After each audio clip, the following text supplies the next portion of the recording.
Hello दोस्तों, मैं कुणाल। मेरे इस यूट्यूब चैनल में आपका स्वागत है। आज एनसीईआरटी पर्यावरण अध्ययन के पुस्तक के साथ उपस्थित हूँ और नए टॉपिक के साथ। तो आज हम इस टॉपिक में डिफरेंट क्रिएचर्स के बारे में, जानवरों के बारे में देखेंगे जो सीटेट एग्ज़ाम के लिए बहुत ही ज़्यादा महत्वपूर्ण है। तो चलिए ज़्यादा समय न लेते हुए हम लोग अपने टॉपिक की तरफ आते हैं। तो सबसे पहले ये एनसीईआरटी क्लास 5 की बुक से लिया गया चैप्टर 1 है। इसमें सबसे फर्स्ट में ये चींटियों के बारे में दिया गया है, चींटियों की विशेषता के बारे में दिया गया है। चींटियाँ जो है एक सामाजिक प्राणी उनको कह सकते हैं, क्योंकि जब भी रहती हैं तो अपने झुंड में ही रहती हैं। अकेले कभी किसी चींटी को नहीं देखा होगा आपने। वो मिलजुल कर रहती हैं और चींटियों का काम बटा रहता है। जिस तरह मधुमक्खियों का काम बटा रहता था, सेम उसी तरह चींटी का भी काम बटा ही रहता है। इसमें भी रानी चींटी होती है जो सिर्फ अंडे देने का काम करती है। सिपाही चींटी होती है जो इन लोगों की रक्षा करती है और डिफरेंट जो सामग्री है, खाने पीने की जो सामानें हैं, उसको लाने में मदद करती है। और उनकी बिलों का जहाँ ये लोग रहते हैं उसका बहुत अच्छे से ध्यान रखती है। और वर्कर चींटी होती है, काम करने वाली चींटियाँ। वो भोजन ढूंढती है और बिल तक लाने का काम वो वर्कर चींटी करती है। तो जितने भी लाइन में चींटी आप देखते होंगे अपने घरों में या कहीं जहाँ चीनी या मीठा सामग्री, जो खाने पीने का सामग्री में चींटी आ जाती है, तो वहाँ वो चींटियाँ होती है, वो होती है वर्कर चींटी जो काम करती है। अब चींटियाँ जो है कैसे पहचानती है अपने साथियों को? अगर उनकी लाइन को आप डिस्टर्ब करते हैं तो फिर उसी लाइन में वो रिजॉइन हो जाती है, फिर से जुड़ जाती है। तो ऐसा कैसे होता है? तो चींटियाँ ज़मीन पर कुछ गंध छोड़ती है। उस गंध को हम फेरोमोन कहते हैं। फेरोमोन नाम का एक गंध है, वो चलती है तो अपने साथ उस रास्ते पर, पाथ पर वो छोड़ते जाती है, जिससे जो उनकी साथी चींटी होती है उस गंध की मदद से फिर से उस झुंड में जुड़ जाती है और उनका रास्ता भटकता नहीं है, वो फिर रास्ते में मिल जाती है। दीमक और ततैया भी इसी समूह में आते हैं। वो भी कुछ इसी तरह का वर्क करते हैं। दीमक जो लकड़ी में लग जाता है, जिससे पूरा लकड़ी ख़राब हो जाता है, तो उस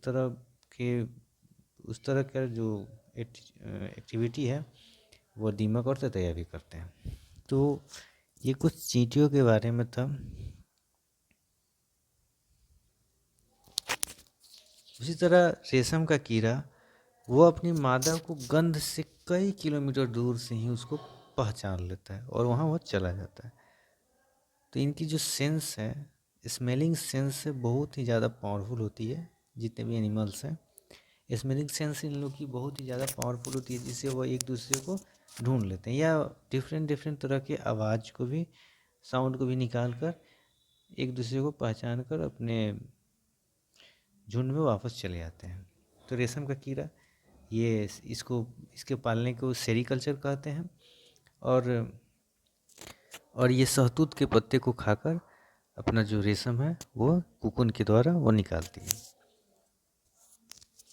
अब कुत्ते के बारे में कुछ जान लेते हैं। कुत्ते भी क्या होते हैं, वह उनकी स्मेलिंग सेंस बहुत ही पावरफुल होती है और अपने एरिया को वह मल मूत्र के द्वारा चिन्हित कर देते हैं। और दूसरे अगर आते हैं तो उन पर ये भौंकने लगते हैं, या दूसरे अगर इनके इलाके में जाते हैं तो वो गंध से ही वो क्या हो जाता है, अलर्ट होके अपना वापस लौट जाते हैं। तो ये एक तरह, एक कुत्ता को देख रहे हैं, कुत्ते को ये मार्क किया हुआ है, सूंघते रहता है अपने मार्क को, और मार्क मिल जाता है तो वो वापस अपने एरिया में चला जाता है। अब आगे देखते हैं कुछ बर्ड्स के बारे में, बर्ड्स के इम्पोर्टेंट फैक्ट्स के बारे में, पक्षी के बारे में। तो पक्षी केवल अंडे देने के लिए घोंसले बनाते हैं। जब अंडों से बच्चे निकल आते हैं तो वह घोंसले छोड़कर उड़ जाती हैं और बच्चे को उसी में छोड़ देती है। घोंसला छोड़कर पक्षी अलग अलग जगहों पर चली जाती हैं, पेड़ों और ज़मीन पर और पानी में, जहाँ उनको जगह मिले, सरल मिले, वहाँ वो चली जाती हैं। अधिकतर पक्षियों के आँख उनके सिर के दोनों तरफ होती है। कुछ पक्षियों के आँख है जो सिर के दोनों तरफ होती है।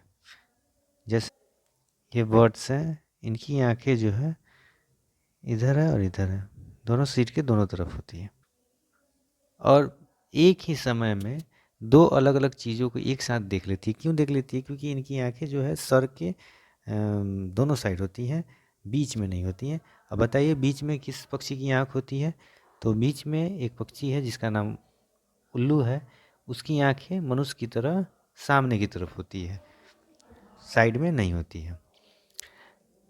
और उन पर नज़र डाल लेती है। जब अलग अलग चीज़ों को उनको केंद्रित करना होता है तो उनके देखने की दायरा बढ़ जाती है और ज़्यादा उनकी जो एरिया है देखने की कैपेसिटी जो है और आगे बढ़ जाती है। इनकी दोनों आंखें एक ही चीज़ों पर होती है। ज़्यादातर पक्षियों की आंखें की पुतलियाँ घूम नहीं सकती है और अपनी गर्दन घुमाकर ही आसपास की चीज़ों को देखते हैं। उनकी पुतलियाँ फिक्स होती है ज़्यादातर, मिनिमम मैक्सिमम ज़्यादा पक्षियों की जो पुतलियाँ हैं वो फिक्स होती हैं। अगर किसी चीज़ को देखना होता है तो इस तरह से वो अपने सर को मूव कर कर, ये सर को ऐसे मूव कर कर करके किसी चीज़ को देखने का काम करती है या खाने पीने का काम करती है। इसी में चील, बाज, गीद जैसे पक्षी की हमसे 4 गुना देख सकते हैं। 2 मीटर दूरी से देख पड़ती है वो वही चीज़ें ये पक्षी 8 मीटर तक अगर हम किसी चीज़ को 2 मीटर देखते हैं तो ये चील, बाज और गीद पक्षियाँ हैं वो हमसे 4 गुना ज़्यादा यानी 8 किलोमीटर तक वो देख सकती है। इस सीटेट ने पूछा हुआ है कि कौन ऐसा पक्षी है जिनकी देखने की क्षमता मनुष्यों की क्षमता से 4 गुना ज़्यादा है? तो चील, बाज और गीद, ये इम्पोर्टेंट है। चील, बाज और गीद मनुष्यों से 4 गुना ज़्यादा देख सकती है, इसीलिए वो अपना शिकार ऊपर से ही देखकर कैच कर लेती है। एक और मज़ेदार बात है, जितने कलर मनुष्य देख सकते हैं उतनी रंगों को हमारे जानवर नहीं देख सकते हैं। या तो वो बहुत ही मिनिमम कलर को वो देख सकते हैं, कुछ तो ऐसे एनिमल्स हैं जो सिर्फ ब्लैक एंड वाइट ही देखते हैं। ज़्यादातर वो बहुत ही कम रंगों के साथ उनकी आँखी की पुतलियाँ वर्क करती हैं। ऐसा ये भी माना जाता है कि आमतौर पर माना जाता है कि दिन में जगने वाली कुछ जानवर रंग देख पाती है, लेकिन अगर जो जानवर अगर जैसे रात में जगती है तो वो जानवर क्या देखती है? वो ओनली सफ़ेद और काली ही देखती है, और दिन में जो जानवर जग रहते हैं वो कुछ मिनिमम कलर्स को ही देख पाती है। नेक्स्ट देखेंगे लंगूर के बारे में। लंगूर जंगल में ऊंचे पेड़ों पर बैठा रहता है। एक तरह का ये सर्चिंग में आर्मी है, सर्च करता है, खतरों को देखता है ऊंचे पेड़ों पर बैठकर, और पास आती मुसीबत को देखकर वो आवाज़ निकालता है, अलग अलग तरह की आवाज़ निकलता है, मुसीबत के लिए अलग आवाज़ निकलता है और अपने साथियों को चौकन्ना कर देता है, एक्टिव कर देता है। जैसे शेर, चीता को देखकर वो खास आवाज़ निकाल कर अपने साथियों को चौकन्ना कर देता है। कुछ पक्षी अलग अलग खतरों के लिए अलग अलग आवाज़ निकालती हैं।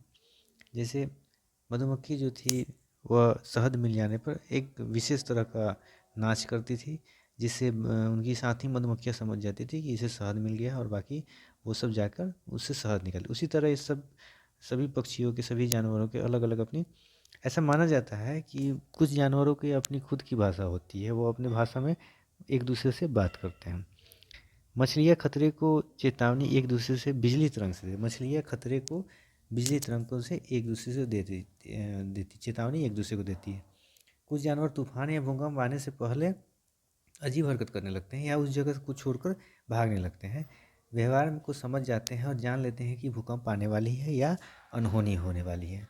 उनकी जो सुनने की फ्रिक्वेंसी है वो इंसानों से कई गुना ज़्यादा होती है, इसलिए जब भी भूकंप या कोई सुनामी ये सब आता है तो वो पहले ही भांप लेती हैं और वहाँ से अजीब हरकत करने लगती है, नहीं तो निकल कर दूसरी जगह चली जाती है। जैसा एक एग्जांपल देखने को मिला है, सन 2004 में आए सुनामी के कुछ समय पहले जानवरों को के अजीब व्यवहार और उनके द्वारा दी गई चेतावनी भरी आवाज़ों को अंडमान की एक खास आदिवासी जाति समझ गई। आदिवासी लोग जो टापुओं पर रहते हैं, जंगलों में रहते हैं, उन्होंने वह इलाका खाली कर दिया।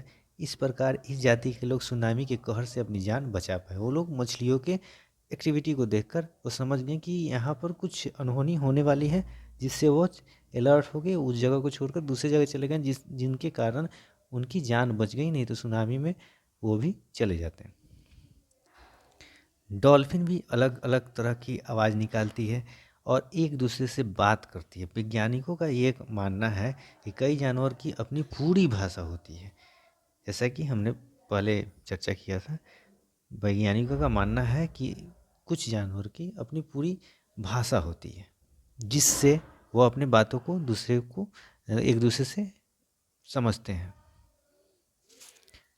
अब आइए एक ऐसे जानवर के बारे में जानते हैं जो सीटेट का बहुत ही पसंदीदा जानवर है और हर एक एग्जाम में, हर एक सेट में देखने को मिलता है। इसका नाम है स्लोथ। ये दुनिया का सबसे लेजी, सबसे आलसी जानवर इसको माना जाता है। ये भालू जैसा दिखते हैं पर भालू नहीं है। भालू जैसा तो दिखते हैं लेकिन भालू है नहीं। ये करीब 17 घंटे पैरों पर उल्टे सिर लटका कर मस्ती से सोते हैं। ऐसा पूछा गया है कि स्लोथ जो है कितने घंटे सोते हैं, तो पूरा 24 आवर्स में वो 17 घंटे वो भी उल्टा, पैर के उल्टा सिर लटका कर सोते हैं। बड़ी मस्ती से सोते हैं, जैसा यहाँ फिगर में यहाँ दिया हुआ। और उसी के पत्ते खाते पलते हैं, पेड़ पर से उतरते भी नहीं हैं, उसी के पत्ते को खाते हैं।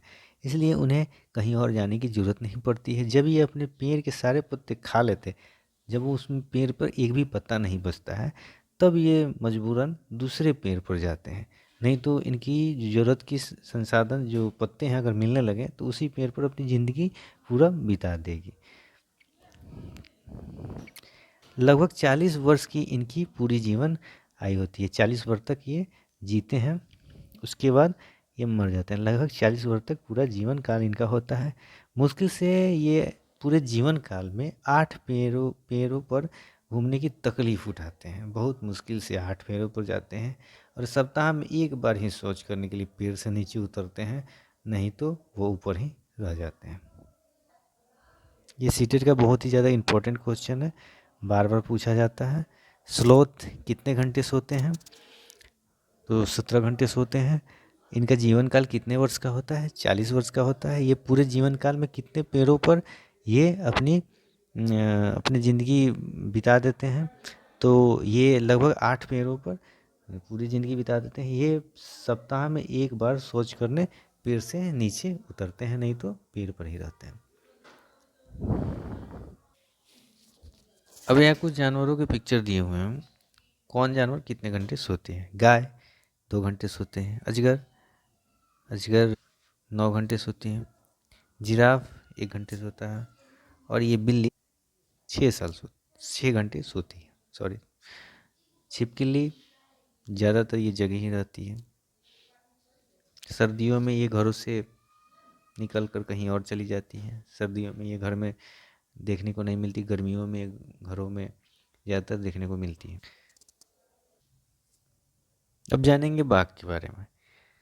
बाघ अप्रैल 1973 को रॉयल बंगाल टाइगर को भारत का राष्ट्रीय पशु घोषित किया गया। हमारा राष्ट्रीय पशु क्या है? Royal Bengal tiger. इससे पहले भारत का राष्ट्रीय पशु शेर हुआ करता था।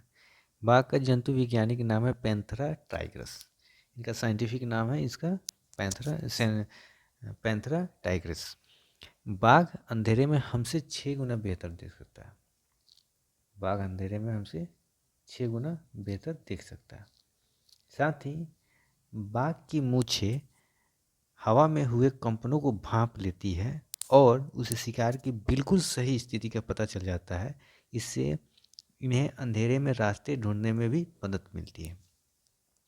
वो अपनी मूंछों के कंपन से, हवा के कंपन से वो शिकार को पहचान लेती है और अटैक कर देती है। बाघ अपने इलाकों में मूत्र करके अपनी गंध छोड़ती है। जिस तरह कुत्ते, बिल्लियाँ ये सब छोड़ती है, उसी तरह ये बाघ का भी सेम क्राइटेरिया है। यह इलाका कई किलोमीटर बड़ा हो सकता है। एक बाघ किसी दूसरे बाघ के मूत्र की गंध को झट पहचान लेती है। फिर उस इलाके में घुसना या नहीं ये उसके ऊपर उसकी मर्जी है, क्योंकि जंगल का ये एक तरह से राजा ही हैं। बाघ मौके के अनुसार अपनी आवाज़ बदलता रहता है, गुस्से में अलग आवाज़ निकालता है, बघीन को बाघिन को बुलाना बुलाना हो तो अलग आवाज़ निकालता है, कभी करहाना हो तो गर्जना। बाघ का गर्जना 3 किलोमीटर तक दूर सुना जा सकता है। बाघ एक बार गरजता है जोर से तो उसकी आवाज़ को 3 किलोमीटर आगे तक हम लोग सुन सकते हैं। बाघ हवा से पत्ते के हिलने और शिकार की झाड़ियों में हिलने से हुई आवाज़ में अंतर को भाप लेता है, और बाघ के दोनों कान बाहर की आवाज़ इकट्ठा करने के लिए अलग अलग दिशाओं में घूम जाती है। किसी आवाज़ को अगर सुनना हो तो वो अपने कानों को क्या करता है, मूव कर लेता है, जिससे उसकी जो आवाज़ है वो आसानी से वो टैकल कर लेता है। अब कुछ जानवरों के दांतों के लिए, उनके स्किन के लिए क्या कर दिया जाता है, उनको मार दिया जाता है। जैसे कस्तूरी हिरण को थोड़ी सी खुशबू के लिए मार दिया जाता है। जानवरों को मारने वाले लोगों को शिकारी कहते हैं। हमारे देश में बाघ और अन्य जानवरों की गिनती इतनी कम हो गई है कि इनके लुप्त हो जाने का खतरा है। हमारे देश की सरकार इन्हें बचाने के लिए बहुत से जंगलों की सुरक्षा दे रही है। जैसे Uttarakhand Jim Corbett national park, Rajasthan के भरतपुर जिले में घाना, इस जंगल में जानवरों का शिकार मना है। यहाँ के लोग जानवरों या जंगल को कोई भी नुकसान नहीं पहुंचा सकते हैं, खेजड़ी गांव की तरफ। तो ये था कुछ इम्पोर्टेंट पॉइंट्स जो सीटेट एग्ज़ाम के लिए बेहद ही महत्वपूर्ण है। तो आज के लिए इतना ही। और हाँ, अगर आपको ये नॉलेजफुल लगा, जानकारी मिली सीटेट के लिए, तो मेरे चैनल को सब्सक्राइब करें और ज़्यादा से ज़्यादा लोगों तक शेयर करें। तो फिर मिलते हैं नेक्स्ट वीडियो के साथ। तब तक के लिए गुड बाय, थैंक यू।